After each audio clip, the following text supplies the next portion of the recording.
Bakit hindi po ako nakatanggap ng holiday pay? Ang quick and short answer dyan ay baka hindi ka pumasok sa araw bago ang holiday o ikaw ay naka-leave without pay.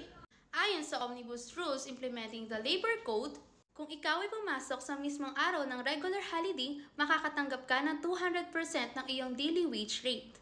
In short, double pay ka. At kung ikaw naman ay pumasok sa special non-working holiday, makakatanggap ka ng 130% ng iyong daily wage rate. Ito ang mga regular holidays. Ito naman ang mga special holiday. Halimbawa na lamang, kung ikaw ay pumasok ng Bonifacio Day, ikaw ay makakatanggap ng 200% ng iyong daily wage rate dahil ito ay isang regular holiday. Kung ang daily wage mo ay 700 pesos a day, ikaw ay makakatanggap ng 1,400 pesos. Paano naman kung ikaw ay pumasok ng Feast of Immaculate Conception? Ito ay isang special non-working holiday.